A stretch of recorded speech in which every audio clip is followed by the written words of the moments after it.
Helen, I'm so happy to have you on this show. Isn't it cool? And the reason I'm happy is that I can't get the woke people to come on and discuss it with me. We've asked over a dozen of them, and they basically refuse. So the way I wanted you to help me, Helen, is that since they won't come on to answer the questions I'd like to ask, if I ask you those questions, will you give me the answers that they would normally give? Because you've studied that and you know how they think, and why won't they discuss this with me? So you are coming here from a marketplace of ideas approach, the concept of debate, of bringing ideas together, comparing them, seeing which stand up best to critique, qualifying them, having them critique each other, is understood largely as a Western white masculinist tradition. So this is liberalism, would you say? Yes. Liberalism is very explicitly critiqued in what I would call critical social justice, and most people call wokeness. Liberalism is the big enemy. This idea that if we get people together, we are then rational agents who can evaluate ideas, compare them, and replace bad ideas with better ones, or as John Stuart Mill would say, exchange error for truth. This is, to the social justice activists, a Western philosophy. It does not allow for the lived experience and the different knowledges of marginalised people. As I am a straight, white male and an imperialist... Apparently, yes. Apparently. Is that why they won't speak to me? It certainly is a big strike against you, yes. But even more than that, have you taken effort to educate yourself, do the work, uncover your own biases, dismantle your whiteness, detoxify your masculinity, and decolonise your concepts of knowledge? Because if you have not done any of this, then you are not woke. You are not awake to the systems of power and privilege. You are still asleep, and so there is no point in speaking to you. OK, but the whole thing sounds to me really quite authoritarian, slightly like the medieval church. I mean, they're very much saying what you can, not just what you can say, but also really what you can think. It certainly is an authoritarian system, but if you truly believe that these systems of oppressive power absolutely exist and permeate everything, yes, that they are perpetuated through language, they are doing harm to marginalised people every minute of every day, then the idea to control what people can say and what they can think, and also to subject them to unconscious bias training to retrain their minds, does seem like an effective way to achieve social justice. Liberals, like me and like you, presumably, will argue with this and say, no, we need to argue about these bad ideas. We need to defeat these bad ideas by showing why they are bad.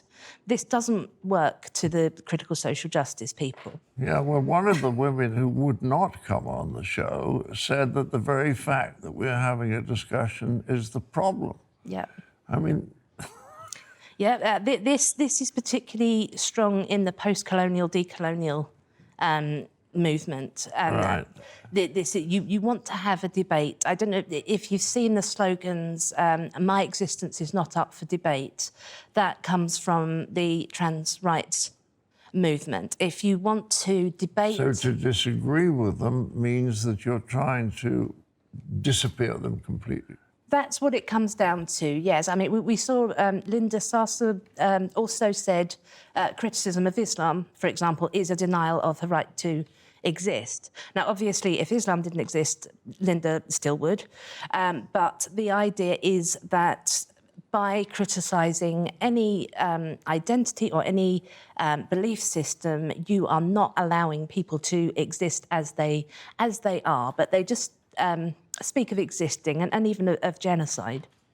I think an awful lot of people have no idea that that's what some aspects of woke are about, because they just say, well, being woke is kind to people. And you know, that's great. This idea that wokeness is about being nice, it is about just being aware of racism, sexism and homophobia and being opposed to it. Well, that's all totally sensible. Yes, but of course, wokeness is not the only framework from which this can be done. Liberals also have been opposing racism for a very long time.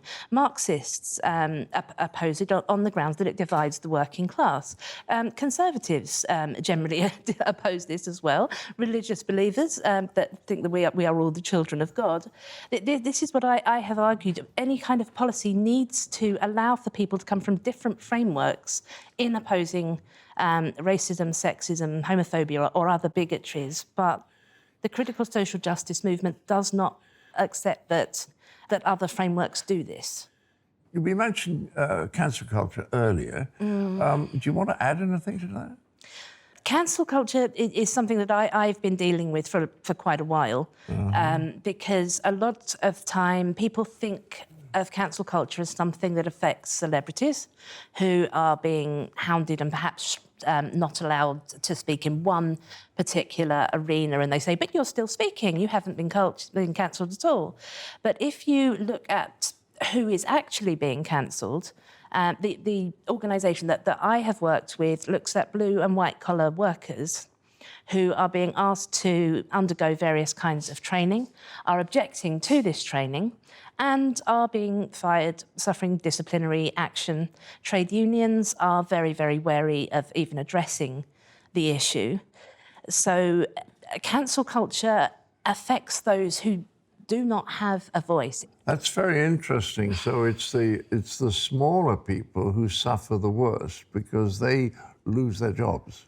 Yeah, whereas people like you and me and J.K. Rowling and so forth can speak out because they can't actually get us fired. This is why I would argue, from an admittedly biased left-wing point of view, that this cannot realistically be seen as a left-wing movement when it arranges things so that only the independently wealthy can actually speak. That's funny.